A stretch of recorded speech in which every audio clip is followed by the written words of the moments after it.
Okay, so bit unrelated to what we're doing in today's video. I've been trying to fucking record for the past God knows how long for today, but I have been constipated. Like my stomach hurt trying to purge the bowels here. I didn't know how I was going to say that. Anyway, because like every time I was like, all right, cool, we're ready to record. Nope, stomach hurts. You need to go to the bathroom now. I'm hoping that it finally passed, so we're just taking a risk on this one now. If you see a sudden cut, yeah, you know why. Anyway, today we're going to be reacting to the good old Bricky. Now, I know who this man is. I've been watching him for a long time, and I've seen this video as well because we're going to be watching his Warhammer 40k timeline, and I just feel like this is going to be like great for me because like I love Warhammer a lot, and this video is a year old, and actually I think it might be coming up in 2 years. 2023. Okay, so a year and a half old. Okay, there we go. A year and a half old. But I thought we could go through this and then add in the tidbits that I know as well, because this video is still this video is a bit like outdated in terms of information. It's still a solid video. Like, if you're looking to get into Warhammer, Bricky's like timeline and like factions explained videos, they're pretty good start into getting into the C universe. So highly recommend Bricky, especially if you're a VTuber, because like holy crap, so many VTubers watch Bricky's Warhammer stuff. And here I am, a VTuber watching Bricky's Warhammer stuff. Now listen, I'm already a Warhammer fan, but I did see a comment one time, and I feel like this is true, where it just says, Bricky's a machine that turns VTubers into Warhammer fans. And you know what? That couldn't be any more accurate. So yeah. All right, so be sure to support Bricky and whatnot, because he's a cool guy. He knows a lot about the Warhammer lore, and I love that a lot. And yeah, if you do enjoy this video, please do leave a like, leave a comment, subscribe if you haven't already, along with turning on that little bell notification so that the algorithm will like me. And let's get into it. Alrighty, Warhammer timeline by the legendary Bricky. Let's get into it. In the grim darkness of the 41st millennium exists the Empire of Man, a backwards carcass of an empire comprised of many devoted forces, gigantic robot knights, religious machine cultists, and incredibly heavily armored women. Oh, especially most likely with sweltering especially abs. the heavily One armored must women. know what those abs taste like. Delicious. Oh yeah, that is his flavor. I forgot this was his. And you know what? I don't blame him. My Good. gamer subs. It is good that he enjoys the muscular women. I mean, who wouldn't, right? Get shredded cheese on those things. Flavor is here. Yo. Sweet six-pack has arrived. A delicious and refreshing cherry pineapple blend. Play the sound. I do like me a good cherry flavor. I never had this flavor. And to be fair, I never really drink gamer subs all that much. I drink a lot of water, so I could definitely mix gamer subs into it. And I do have a shaker cup. I have Rain Hose shaker cup. It's a nice cup. But yeah, I'm really one to just drink regular water, but I feel like I give flavored water a try with gamer subs maybe. But that's something for a different time. That was one heck of a sip, though. Bricky's official gamer subs flavor is here. Sweet six-pack, not only in regular energy mode, but also in caffeine-free. The cherry pineapple flavor is not the kind of flavor that just smacks you in the face. It is light, it is refreshing, and it's one of those things where you sip it and you go, not bad. And next thing you know, you are having your 4th refill the same day. And it is available now. Link in the description. Use code Yo. Bricky for 10% off your entire order. Not just for this, but for everything you buy. And I'm not dumb. If you buy any of these tubs, regular, caffeine-free of my sweet 6-pack flavor, you will get a Muscle Girl 32-ounce shaker completely for free. There are only a couple thousand of those shakers, so get it. Yeah, it's been a year and a half. All of those shakers are gone, so I can't cop myself a Muscle Mommy shaker. Damn, buh. It while supplies lasts. I cannot believe we finally have this, but I told everyone, like, once you find out the flavor, you'll be like, yeah, that tracks. And damn straight doesn't track. Sweet 6-pack available now. Code Bricky, link in the description. Yeah, go support Bricky. Go get his Gamer Subs flavor. His cup is gone, but his flavor is still there. The flavors are there to stay when it comes to Gamer Sub sponsors. The cups are limited time, but the flavors are forever. Yo, drink for promotional. All right, let's get into it. We love Warhammer, baby. The age of knowledge and enlightenment has ended. The age of darkness has begun.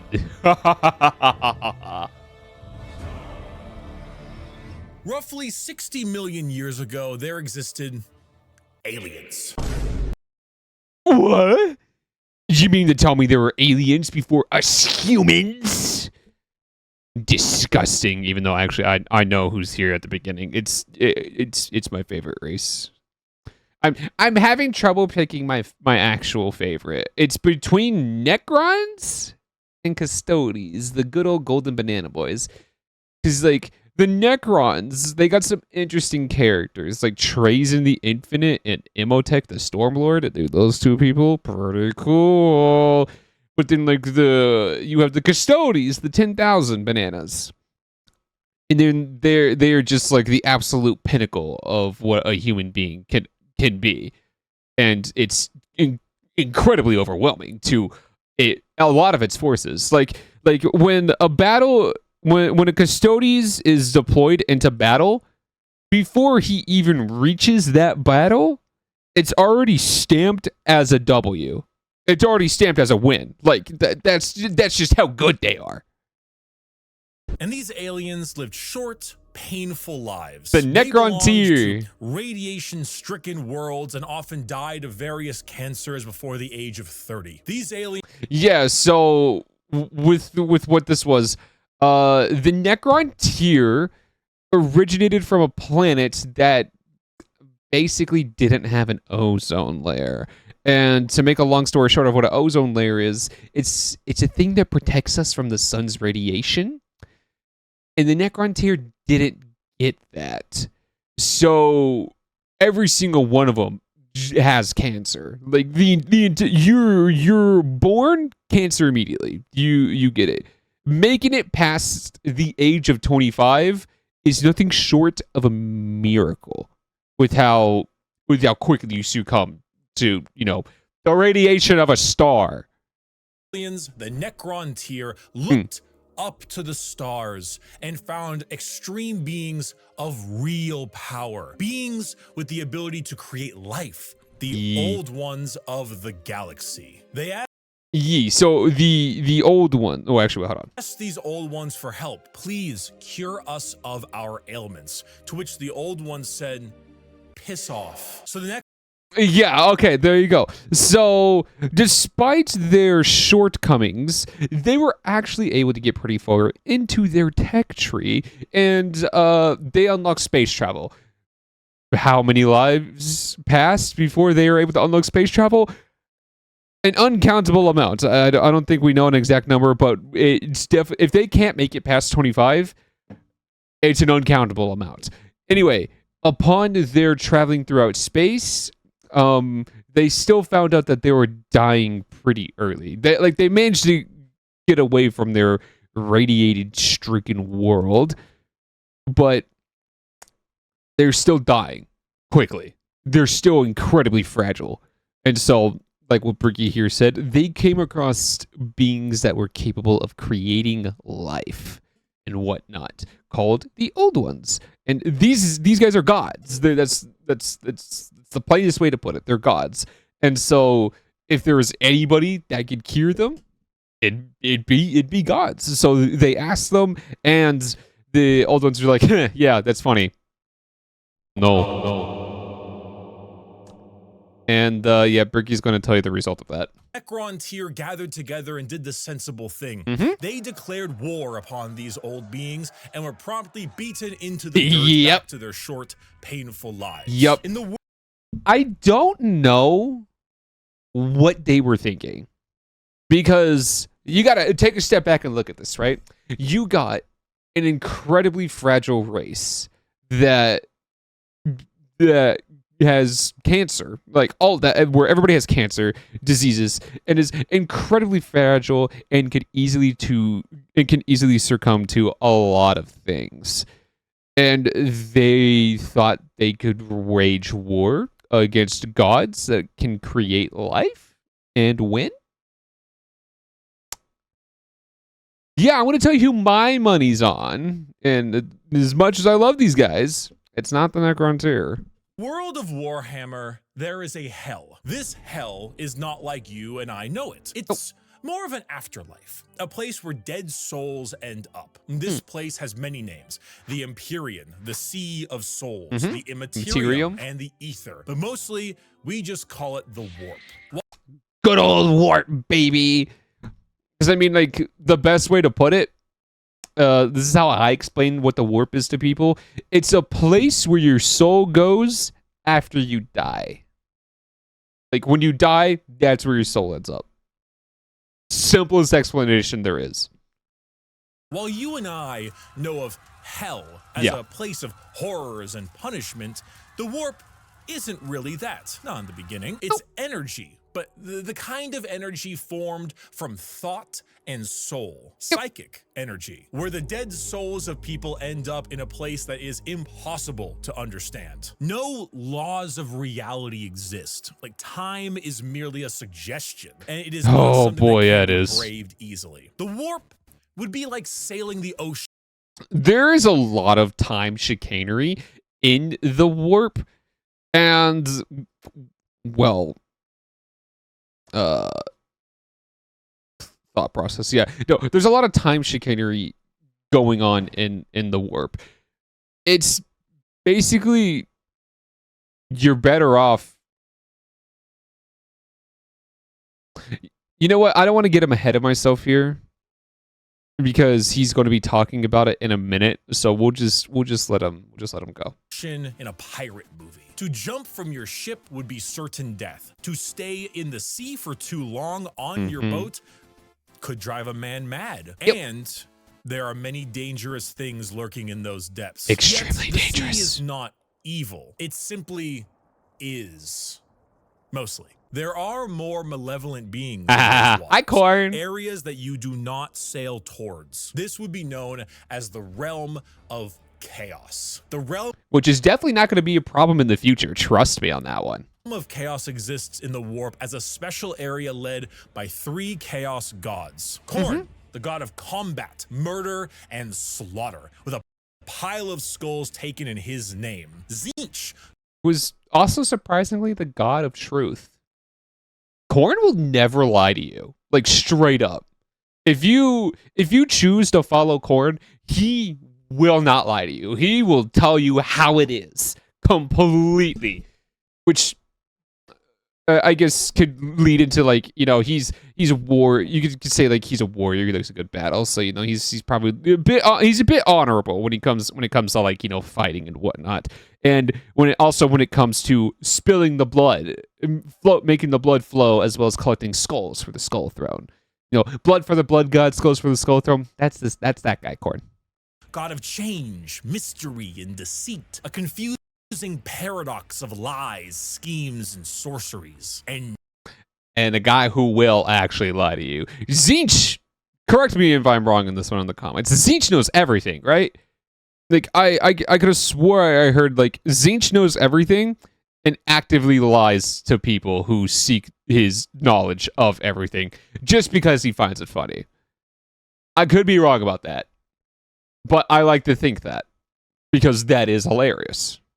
Nurgle, god of Nurgle. rot, pestilence, and genshin impact. All things rot in the end. And Grandfather Nurgle is waiting for you with open arms. Funny enough, Nurgle is a family man. Nurgle's a family man. Yeah, he's known as Grandfather Nurgle. You can call him Papa Nurgle as well. He doesn't and he doesn't care because he loves you for you.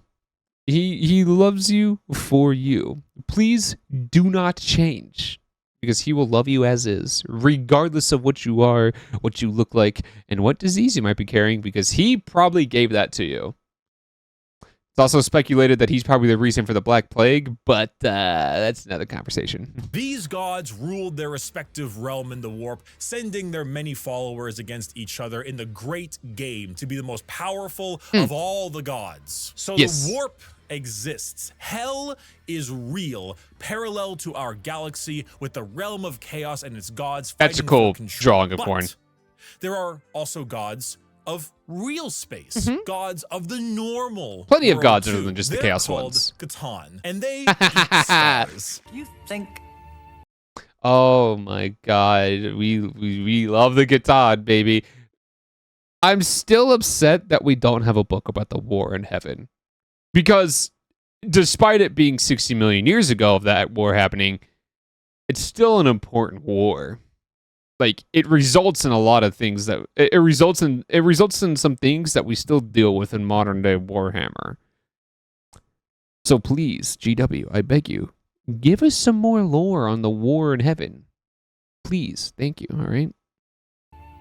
God stays in heaven because he too lives in fear of what he's created? These star gods saw the plight of our poor Necron tier and how the old ones cast them aside and said, you know what? You guys want immortality? We can give that to you, no We problem. will make it happen. We are the gods of the tangible, of real space. We can give you a cure. Yep. And it's just say, man, listen, we'll give it to you. Had a catch. What was that? Who said that? Man, that's crazy. Woohoo, boy. Just sign on the dotted line right here. And we can get you that immortality you so desperately seek. Anyway. So then they ate all their souls. Yep. And turned them into robotic automaton, feasting on their souls and leaving a hollow shell. Cool image of the Silent King, by the way. Very cool image. Of an intelligence left that is technically immortal. With Yep, the power robot bodies of an can't die. entire species' souls, they turned their new robotic slaves on the old ones and hunted them to extinction. The Necrons are born. Now the soulless, undying Necrons got their wish at the price of their souls. But we can count the number of kind gods on an amputated hand. Yeah, there's really not any nice ones out there.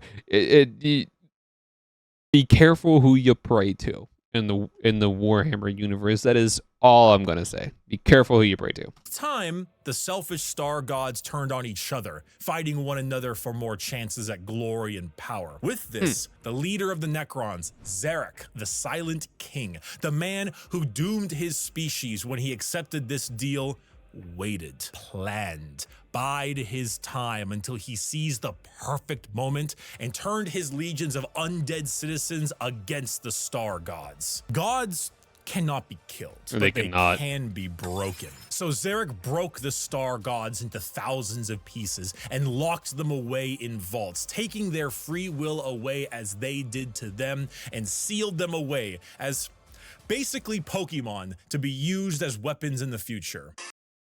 How big of a flex is that? You know, like you become slaves of these of the Star Eaters, of the Star Devourers, and like, you know, obviously you take offense to that because the last thing you and your people want is to be slaves to some higher power. So you manage to break free of your bond. Well, no, you don't break free. Okay, when the Necrons got created, when the Necron tier got turned into the Necrons, there was a line of code embedded into them to where basically they had to follow their superiors' orders. Like, completely. They were basically mindless. So whatever the superior told them to do, they carried it out. And then if a higher superior, like a superior of higher rank, told them to do something, then, they give that more priority. However, to my understanding, the Silent King never had this line of code to begin with. So with the Silent King being, the king of the Necrons and having the highest priority, he used that line of code to his advantage to then turn the Catan, to turn against the Catan when they were recovering after the war in heaven, and then proceeded to not only beat them, but tear them apart and put their pieces in Pokeballs to have them be used as slaves now whenever they want. And not gonna lie, there's some strong Catan out there. Okay, there's some really strong ones. Anyway. Who's that Pokemon? It's Pikachu! It's the Void Dragon. That's Zarek one of them. With his perfect memory, exiled himself for his sins, Yep. flying out to the darkness between galaxies to atone for what he had done. This entire situation, the genocide of the Old Ones and the rebellion of Zarek, will go down in history as the War in Heaven. Again, hard as fuck title. Need a book. Thank you. It is the most brutal war the galaxy has ever seen and ever will see. This was a conflict that took an entire galaxy-spanning species and pitted them against gods that ate stars. Which The is Necrons, crazy. rather crippled from, the war in heaven. decided to go to sleep in gigantic tomb worlds on various planets until the upstart species of the galaxy died out. And so turns out, when you have a war that lasts tens, hundreds of thousands of years, I think it was a 1,000,000-year war, wasn't it? It could be right, I could be wrong, or he could be wrong, and I could be right. I'm a bit finicky on that one. I usually say 1,000,000 because, Warhammer is all about the big grand scale of things, but he could be right on this one. I don't know.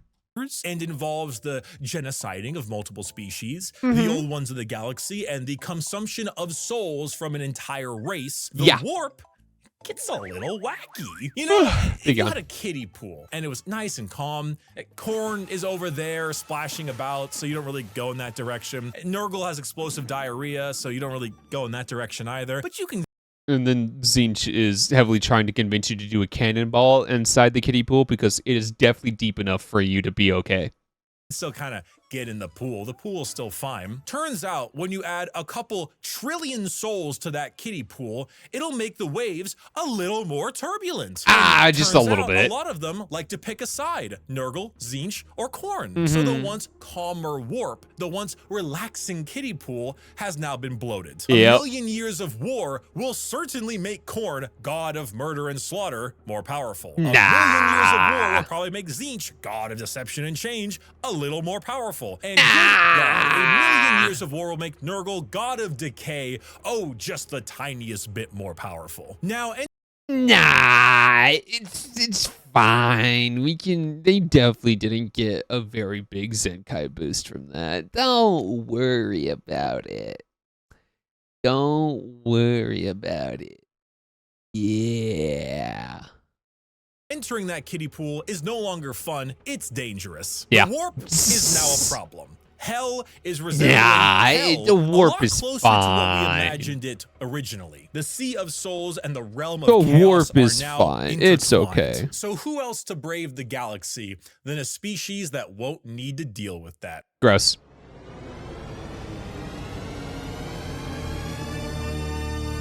The Eldar are space elves. I don't like elves. Anyway. They have a lot of the traits that you probably think of when you think of elves. Tall, slender, pointy ears, Pricks. bit more androgynous looking, no matter what DeviantArt will tell you, and a bit stronger on the emotional side. The old ones, as I mentioned, could create life, and when they were getting, absolutely bodied by the Catan and the Necrons, they made some new races to try to help them. One of them was the Eldar. It didn't save them, but they're here now anyway. Oh, and also the Orcs, but they're busy right now. Okay, it's slightly wrong, but just slightly. Okay, so the Great Ones didn't create the orcs. They created the Quarks, which are basically orcs, but just a bit smarter and bigger. Like, by default, they're bigger, and then they're also a little bit smarter. However, between after the War in Heaven ended, at that point, all the way up to modern day Warhammer, something happened. What is that something? We literally don't know. It hasn't been stated. There's been some fan theories, but there's no official confirmation. The Quarks devolved into the orcs. Now then, the orcs are still a massive problem because if you give them a good fight, they get stronger from that. And it was the same thing for the Quarks too. Just the Quarks are basically the same as the orcs, getting stronger with a good fight, loving to fight, but they were bigger and smarter to begin with, and then they devolved into Patrick Star levels of IQ. But there's so much of them, and they still love to fight that they are a problem when they come around, you know. But yeah, that's basically what happened. How did they devolve? Again, we don't know. It's not stated. You can definitely search up theories and come up with your own, but we just don't know. Wow! I need to play that game.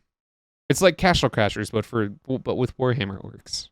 Are a particularly psychically powerful race. So they were really adept at being able to handle the new turbulent warp of chaos and good at killing Necrons, hence why they went to sleep. Being psychically gifted is basically like being a wizard, but you get your wizard powers from hell. This is called being a psyker. And basically, if you want to do cool wizard shit like lightning from your hands or unlimited power, mind, you can do that. But you siphon the energy to do that from the warp. Luckily, the Eldar, you know, the place where the Chaos Gods have newly expanded their territory in, you know? Yeah, getting your powers technically from chaos, but we're just gonna cross out the last part. Okay, we're gonna ignore that. Eldar are very good at handling this without too many negative effects because, you know, summoning power from the Sea of Souls with the new Chaos friends can be a bit of an issue. But you can have a tiny bit of hiccups from it, but not too big. It's nothing truly to worry about. Eldar are pretty good at it. And you see, what's really cool and also awful about Warhammer is that most developed species travel long, faster than light distances by going through that warp. They create a tear in reality to unreality and move through it. Faster than light travel? Cringe. We go through hell itself to deliver your packages. For those of you who play Minecraft, you know how the nether is like a pocket dimension? So moving 10 spaces in the nether is actually moving something like 1,000 in the real world. That's basically what warp travel is. Just much like in the nether, there are a lot of things that want to kill you. The Eldar... Yeah, okay, so basically like what he said, developed species travel through the warp, right? Now, going way back to that time chicanery, there are times where like you can say you're ready to travel, right? And then you go through the warp and you go out. There is a decent chance that when you come back out, you could just be 1,000 years into the future. Or 1,000 years into the past. Because time, like what he said, time is a suggestion inside the warp. Yeah, there was a ship from the golden age of humanity that did warp travel, and when it came out of the warp, it landed in modern day Warhammer. And yeah, let's just say they all died when they came across humans from modern day Warhammer, and continue on with the Bricky video. found a way to do so in between realities. Not regular reality, not the warp, something else. A The purgatory of webway. sorts. A fabricated psychic realm that allowed them to travel without fearing the negative effects of the warp. The Eldar were the Which is an perfect amazing fit for leap the in a new civilization galaxy, for Warhammer. And they took it with open arms and pointy ears. The Yep. empire of the Eldar spread everywhere, and it spread all the way until now. The 21st century. That's right. While you were watching NPC streams on TikTok, the space elves were ruling the galaxy, and they did so for quite a long period of time. That also technically means that this video right here that you're watching is canon to the Warhammer timeline, baby. We are canon to the Warhammer verse. So whatever you say and do, that is your legacy into the Warhammer, into the 41st millennium. And I am a VTuber. Anyway. The 21st century came and went. Humanity grew and grew, all under the nose of their elf overlords. At this time, humans advanced, your classic sci-fi style way. We began to expand, colonize our solar system, terraformed our planets, created new and So more much powerful terraforming. machines and starships. The age of Terra, also known as Earth, but we call it Terra here, was Yep, here is Terra. and existed between the 21st century all the way until the 15th millennia. Not much is known about this time, not much needs to be known. Humanity grew up, sought the stars. It's classic. Then came the years between 15,000 and 25,000, the age of technology. or to Yo. some, the dark age of technology. This is when humanity reached a new apex of technological understanding. When Dude, you think we of had sci-fi, crazy technology in the there's Golden a lot Age. of things you can think of. Star Trek, maybe Star Wars style. You can go cyberpunk dystopian. The age of technology was deep sci-fi, like So a deep scientific sci-fi. prowess that fringed on magic. This is also when the first ever We, like, in the golden age of technology for humanity, we cracked AI completely. Like, we had a singularity level of artificial intelligence. We had robots basically do everything for us. We had gravity guns that could pick up entire continents. With the technology that we had, the orcs were nothing more than just casual lawn maintenance. We were that good. We were that far into our tech tree. It's crazy. It was amazing.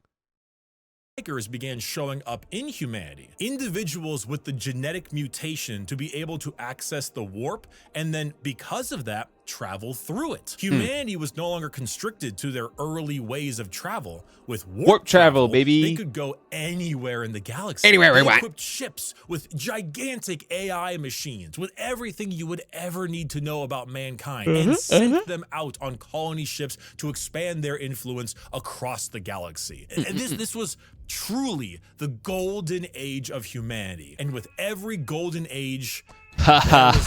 While the new human Yeah. upstarts of the galaxy were reaching new levels of technology and prowess, the Eldar were engaging in Debauchery! debauchery. What They got bored. That's it. That's the simplest way I can explain it. The Eldar got bored. happens when a species has everything? You get can produce bored. unlimited food out of nothing. Your need for farmers and workers gone. You have dominated the stars and have They created a fast completed. travel They system beat that all of these doesn't side rely quests. on the dangers of the warp. You have Yeah, no, they beat the main quests, all the side quests. They got all the achievements. They did it. They did everything. nothing else to do. You have no struggles, no problems, Nope. and feel as if there Nope. is nowhere else to go. Well, Even whatchamacallit, the death from old age is a minor inconvenience to them. Because Eldar are a bit special with their souls. So I know I said when you die, your soul goes to the warp. But the warp has pre a certain calamity. The warp has no need for Eldar souls. So when you die, you get reborn. Like your soul will go to the warp, it'll go into another body, and you get reborn. So they had it. They were there. They were literally at the pinnacle. There was nothing else for them to do. They had it all. You begin to experiment. The Eldar started harmless enough. You know, you take a serious interest in your species' culture, your arts, paintings, poems, plays. These are Eldar, elves. Remember, Emotions. Their emotions are heightened, more powerful than us humans. Very so your emotional. Plays get louder. They start to push on the limits of your hearing ability. Your music becomes different, more deranged. It pushes the boundaries of what is art. The visual spectacle of art becomes more bizarre, more delusional, more eccentric. And let's not forget a very important sense. Touch. Pornography is one. Yeah. Brothels is another. What They if got that all touch, mixed? What if baby. your brothels were part of your art and music? And what if those became more deranged? The Dude, they got boundaries crazy of with it. debauchery were not just met, but shattered. Next thing you know, murder is commonplace. And To quote a podcast that I listen to from time to time, when that talks about Warhammer lore, it basically boiled down to, we haven't tried the weed whacker in the bedroom yet. And then they went to go try the weed whacker in the bedroom. Yeah, no, yeah. When you get bored, you would be open to anything to get rid of that boredom, man, because boredom sucks. often mixed with the art, music, and sex. Pain is a common byproduct of entertainment. Whatever sensation you can have must be increased, must be enhanced, must be taken to and the we limits. get crazy The Eldar from Empire it. Slipped into a nightmarish realm of debauchery and excess, with the worst of it taking place in a so city much of that. in the webway, a black market for these kinds of heinous acts known as So much Khorne. excess. Some Eldar saw the writing on the wall, saw what was happening to their species and how far they had slipped. So they boarded continent-sized starships called craft worlds and left their empire, seeking a Ships that are the size of continents, I find a little bit of trouble to grasp the actual size of that, because like when you think of a ship, you either think of like maybe like even like spaceships from like sci-fi places and whatnot. There's not a lot of spaceships that are that big. You have the Death Star from Star Wars. That was the size of a small moon, if memory serves. But even still, there's still not a lot of ships that are the size of like continents, let alone small moons, which is insane. To get the materials for that would be abundant, but they still had, they could still create infinite material out of everything. So they had the material for it. a more enlightened, calmer existence among their peers. Some, those in Kamara, pushed it to even greater heights, relishing the pain and torment they inflicted on those around them. All during this, the warp was the yin festering. to the yang of the world, It was reacting fed to all by this these emotions, excess. by the psychic power So of the Eldar, much by of the it. souls taken in these depraved acts on a galactic scale. And just like that, Eldar ended. Slanesh, the fourth chaos god, was birthed into existence and consumed the souls of 90% of the Eldar population.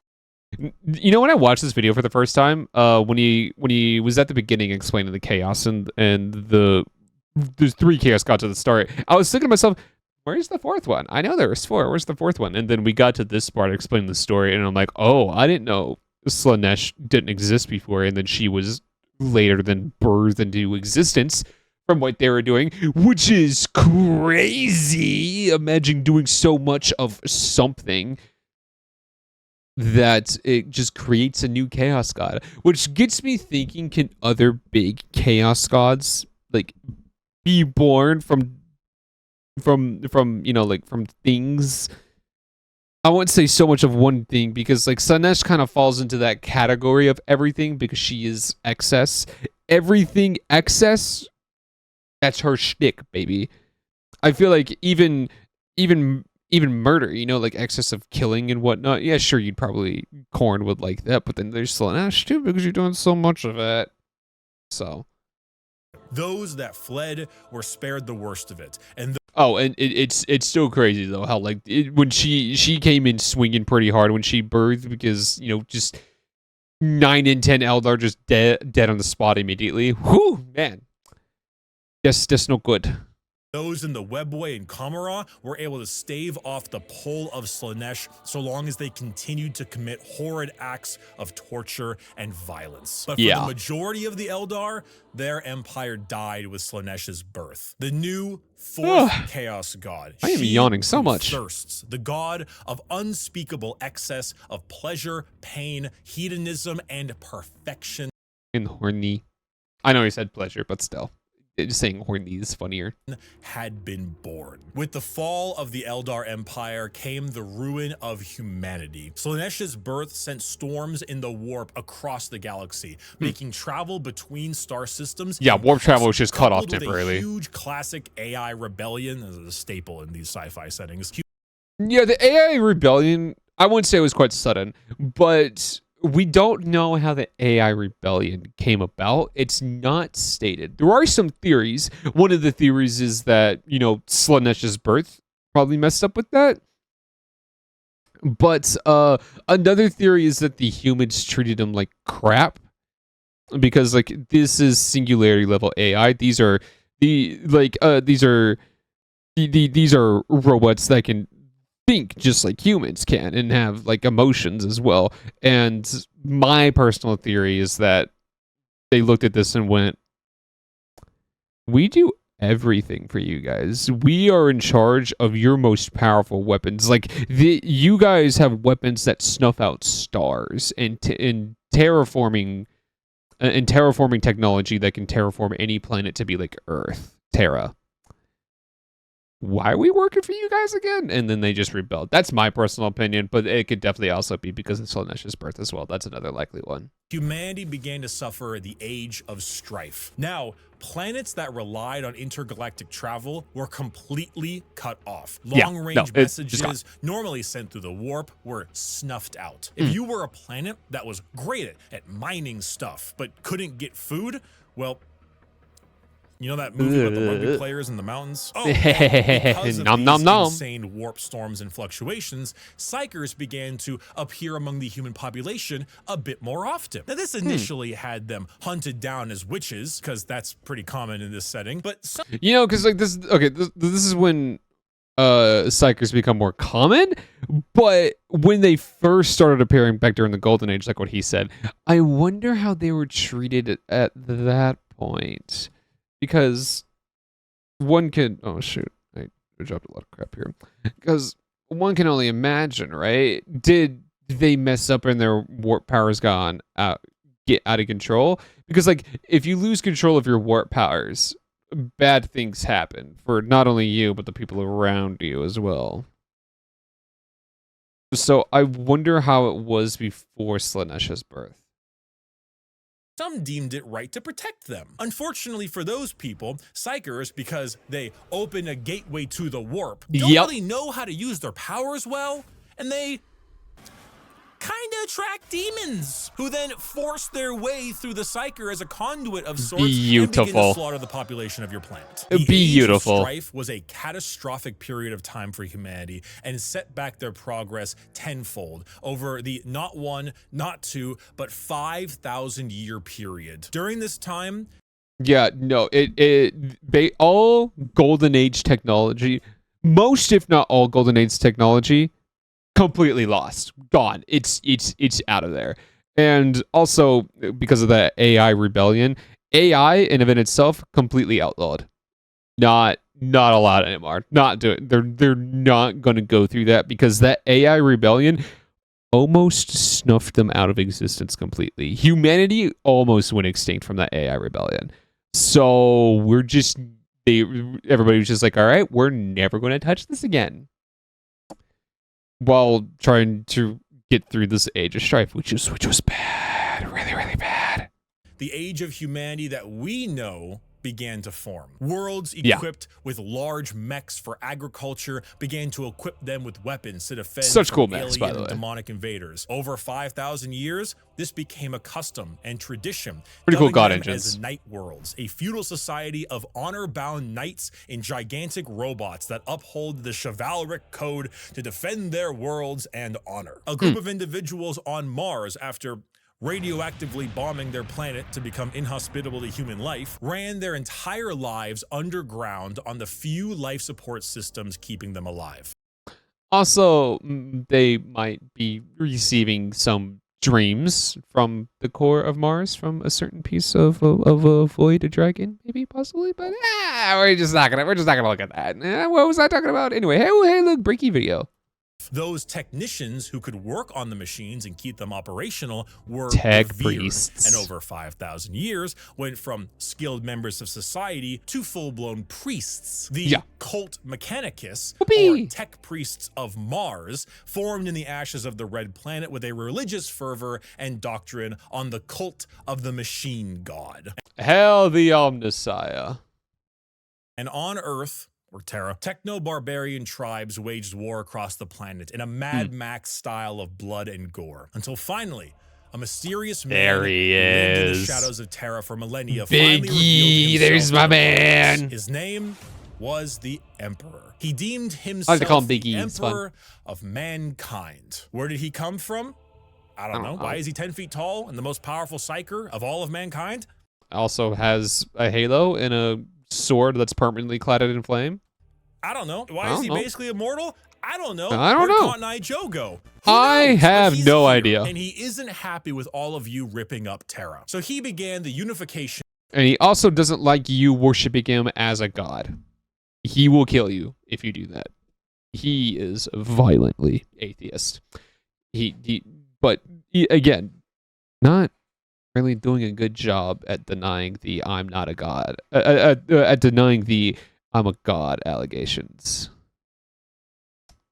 He does a terrible job. I don't know what he's worse at, proving that he's not a god or being a good dad. I'll leave that up for you to decide in the comments. Wars, where he and a very early version of the famous Space Marines, the Thunder Warriors, reunited Terra under a single banner with blood. Then, after that's taking about right. over Earth, he reunited. Funny thing, reuniting all the factions on Earth was harder than getting other planets that humans have colonized to join back with them. I can't remember why this was the reason. I think it's because actually the factions on Earth managed to scrounge up some old Golden Age technology, so they gave the Emperor and the Thunder Warriors a bit of a hard time, but hey. The Thunder Warriors into the fucking dirt. Oh This yeah, is he where killed the we Thunder get Warriors too with the Imperium Custodes. of Man, also known as the Imperium. The new faction headed by the Emperor of Mankind with a treaty signed. Man, these old pictures of the Emperor they're cool, but holy crap, man. When you look at the art today of the Big E, yeah, I think they drew him a little bit bigger. With the cult Mechanicus on Mars. He should be smaller back then. And reunite humanity after the catastrophic Age of Strife. Such a really first, cool images, though. The Emperor is going to need some smaller versions of himself. 20 of them. 18 of them. There's always been 18. Why would there ever be 20? There was never 20. Oh, Legion number 2 and 11 doesn't exist. Don't know what you're talking about. I don't know those numbers. I meant gene-crafted sons of the strongest human to ever live. All of them possess unparalleled strategic power, intelligence, formidable strength and size. A real powerful force to unite humanity and stop the chaos of the current galaxy. Speaking of chaos, you ever seen that image of that guy throwing the baby like a basketball? That's not what happened. The Chaos Gods intervened and grabbed the 18 Primarch gestation pods and yeeted them across the galaxy at a whim, everywhere they could possibly go. Now it's time for galactic Easter egg game of hunt. Keep away. So the Emperor had to get them back. So begins Try to find the him. Great Crusade. A crusade across the stars to reunite not just humanity, but the Emperor with his fallen sons. Yes, The first to sir. be found was Horus. One of the strongest and most noble sons. The Emperor, who then went bald and turned evil. Anyway, carried with him a legion of newly crafted warriors with genetic material made from their Primarch father. These gene are the newly seeds. made Space Marines. For Horus, his were the Space Marines replaced the Thunder Warriors. Mainly because the Thunder Warriors, when they could go get the job done, they were a bit stubborn and really didn't do well when it came to taking orders. So the Emperor made the Custodes to then completely purge out the Thunder Warriors, and then we have the Space Marines. Still effective at getting the job done, but they actually listen to orders. So these guys were far more effective. Luna Wolves. And as the Emperor continued on his great crusade, he found more and more of his sons, reuniting them with their individual Space Marine legions. Leman Russ, the cunning hunter with the furry. Space Wolves. He's a furry. Dorm, the Phalanx with the Imperial Fists. Angron, the barbarian. A real angry very guy. Angry with his World Eaters. Listen, you know he's angry all the time because his name is Angron. Which, honestly, if you ask me, that's hilarious. A guy who has severe anger issues is named Angron. Clever naming, thank you.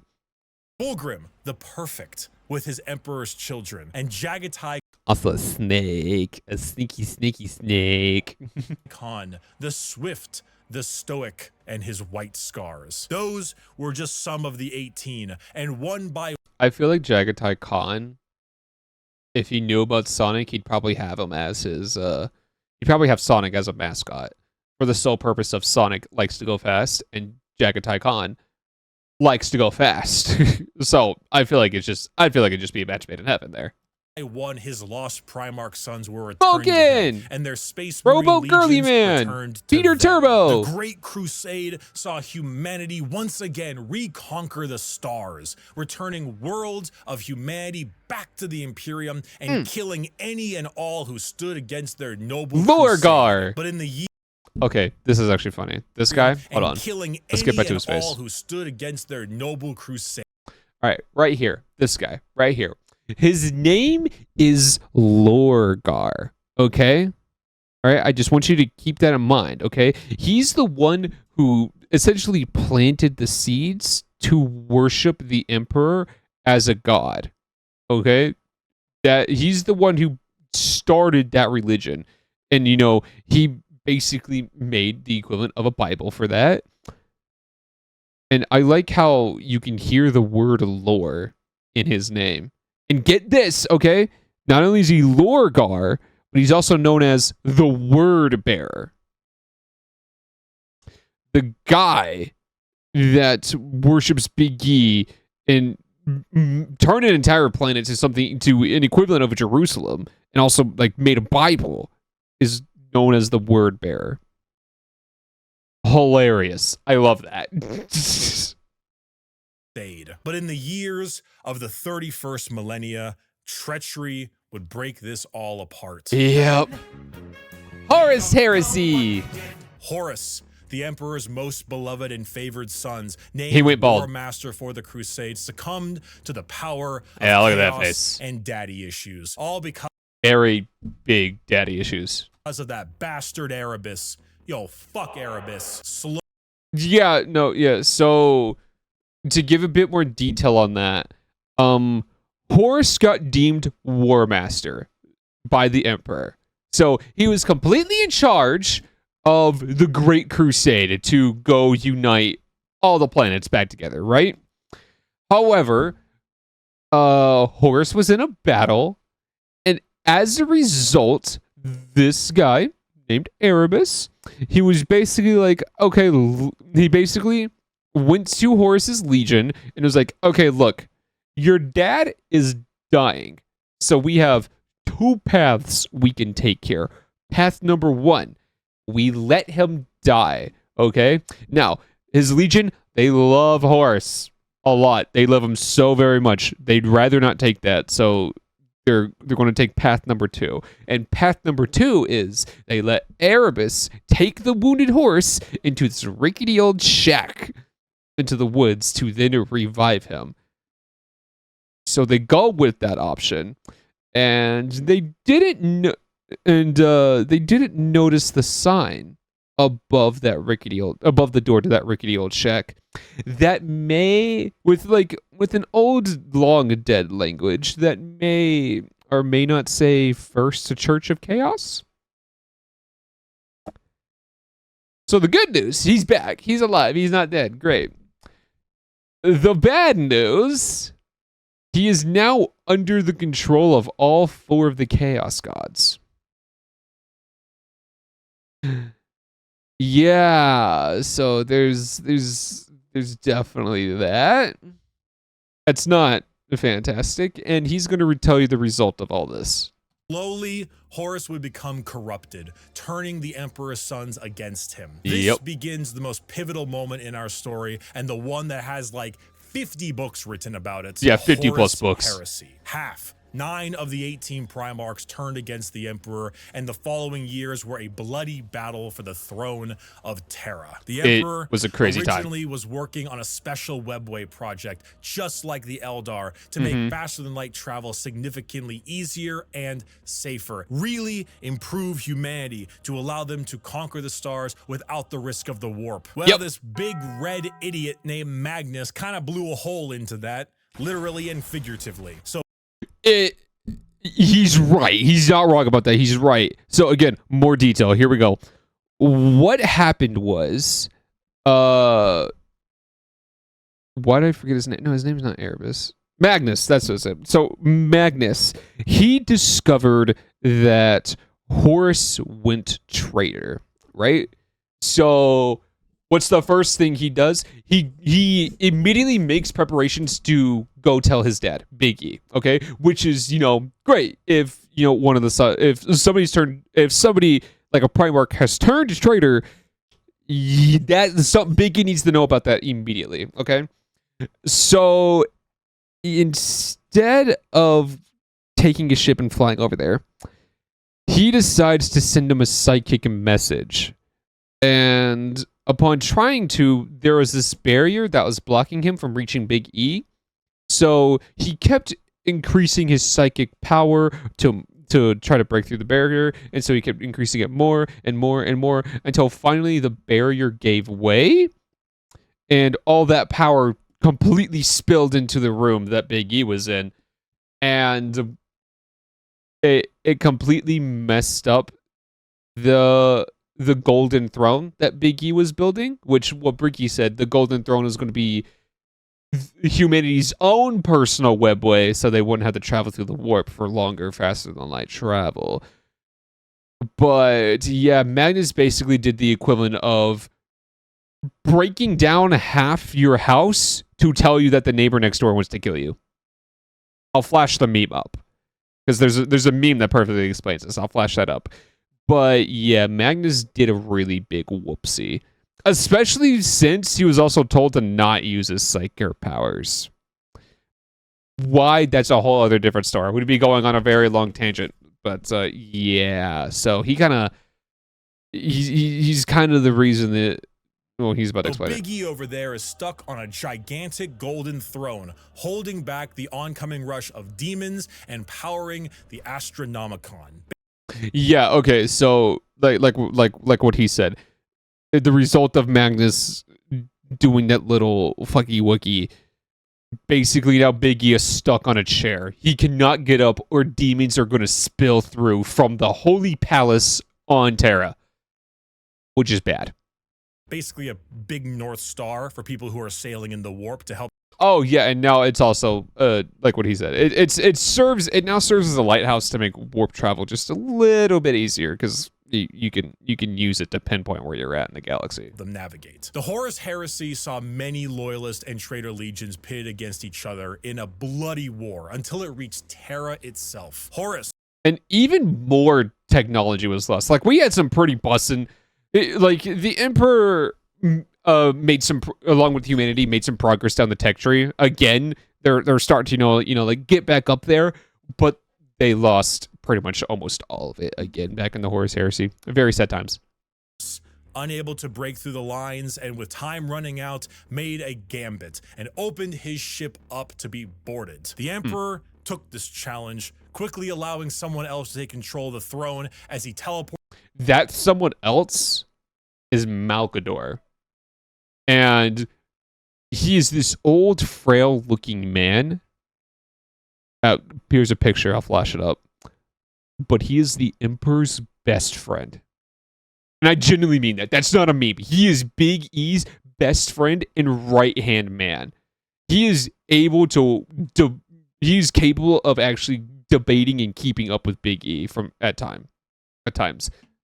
And yeah, he was actually the one that recommended Big E to call himself the Emperor. He didn't even he didn't want to be worshipped as a god. He didn't even want to be seen as an emperor. But Malkador convinced him to at least be emperor because, well, because like he wants humanity to do things by themselves and not have to ask for help or pray to anybody to get the stuff done. But Malkador is like, listen, I see that. And while you're definitely right, however, giving people a figure to follow makes things go just a little bit smoother. And so he was like, okay, fine. I will at the very least be emperor, but no more. Nothing more than that. Poured his way onto Horus's flagship, the Vengeful Spirit. The Emperor, unable to truly kill his most beloved son, changed his mind right quick when very Horus quickly strangled the life out of his other son, Sanguinius. Which is very sad. I'm sure you've seen this image at some point. This image right here is iconic for Warhammer. But yeah, no. Good old Sanguinius. Like, I see some people getting confused between Sanguinius and Horus. So, Horus was the Emperor's favorite child. He was the favorite child to the Emperor. Sanguinius was the most beloved by everyone. Everybody loved Sanguinius. But when it came to Big E having a favorite child, it was Horus. The Emperor then said, "I'm not gonna sugarcoat it," and proceeded to psychically blast Horus into complete oblivion, killing not only his body, but also his soul. Oh. Horribly. No, yeah, basically after Sanguinius' death is like, all right, yeah, you can't come back from this, and killed him, and then used his hand with one of his hands. He reached into the warp and sundered his soul. Because, like, if you are a champion of the Chaos Gods, any one of them, or all of them, doesn't matter, the Chaos Gods can bring you back to life so long as your soul is intact. And Big E knew this. So he sundered Horus's soul so that he couldn't be brought back and not have to go through the pain of killing his favorite child again. Wounded from this duel, the Emperor is returned to the Golden Throne in order to keep the demons at bay and power the Astronomicon, because he's without stuck it, there forever. Humanity would be flying blind. There he sits, slowly dying from his wounds and the strain of powering the Golden Throne. The only thing keeping him alive is... This is a cool image of what Big E looks like in modern Warhammer. Like, he's literally just a rotting carcass on a golden recliner. feeding upon the souls of 1,000 psychers every single day. This was 10,000 years ago. You know, even if they're one soul short, he's dead. Gone. They really got to keep it up with that 1,000. We are now in the 41st millennium, modern day. Warhammer 40,000. The Emperor remains on his throne. The Imperium is a rotting carcass of an empire, a fascist, xenophobic cult that worships the Emperor as a deity despite him never wanting to be seen as a god. Over the span of 1 million worlds, the ecclesiarchy, the church of the Emperor, is spread throughout. Inquisitors with... And they have a tight grasp on everything. Oh, boy. You better worship him or you're done, bro. That's pretty much Unparalleled it. power root out any sign of heresy or lack of devotion to their god emperor. The other half of the traitor legions move about as chaos space marines, And they want to ruin all the Emperor's pillaging plans. the Imperium, while the loyalist half does their best to keep the Empire alive. All throughout this, they must endure orc invasions, Eldar trickery, the reawakening of the Necron race, and the great. He kind of glosses over that. So when the Necrons went to sleep, they set the clock. They set a timer to 60 million years into the future. So that's the reason why they're waking back up, because that timer is starting to go off. They're slowly starting to get woken back up. Well, for two reasons. One, the timer is going off, but two, when the Silent King was exploring outside the galaxy on his self-imposed exile, he came across these guys, the Tyranids, and that scared him enough to start going back and waking everybody up, even if it was too early. Great Devourer, the newest Tyranid threat from the darkness between galaxies that has arrived to feast on their worlds. Yep. They love some biomass. The theme of Warhammer 40,000 is regression and intolerance. If you've noticed, every species except for one, which is the Tau, I think they're still kind of like fresh and new when this was going on, but every species except for the Tau has had a golden age and completely fallen from grace from it. Every species except for the Tau, and maybe the Tyranids as well, but I could be wrong about that. You're more than welcome to correct me. But yeah, every species had a golden age except for a couple, and they fell down completely. And now it's just who can survive the longest at this point. Every major faction in Warhammer has had an empire that spanned the galaxy, only to be crushed back to a hollow shell of what they once were due to their own failings. Culture, the arts, personal freedom, religious tolerance, the simple possibility that alien life might not want to kill us is considered heretical and is often met with a pistol to the head. Because we do not have the time to debate about that. There is battles to be fought. Get back to hammering those plates. We need them. There is no time for these things. All there is time for or you would be put in this corpse starch factory. And a million wars to be fought. To be a human in the 41st millennia is 99% of the time to live a horrible existence. It's to sucky. Be one of trillions of other humans across a million worlds throughout the galaxy. I kind of don't. I think it's a larger number.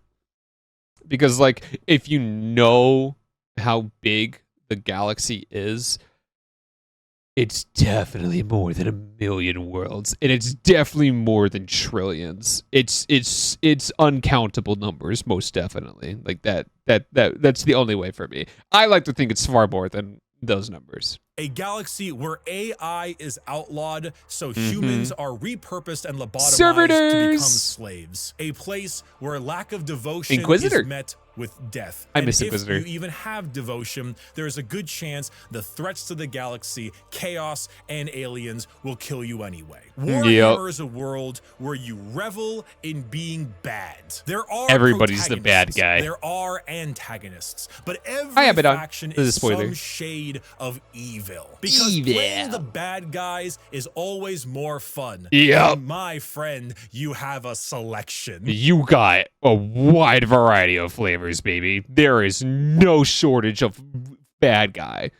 So pick up that lasgun soldier. You and the other 3 million men and women in this single deployment on this single world in this single battle will now show them the might of the God Emperor. That weapon in your hands has killed 99% of the alien populations in this galaxy. Unfortunately for you, soldier, you're fighting the final 1%. May the Emperor be with us. Glory to the first man to die, for in the grim darkness of the far future, there is only war. Yes, sir! For the glory of the Emperor. It's some dope-ass art. Warhammer 40K has amazing art. I love it so much. The vast majority of it just looks amazing.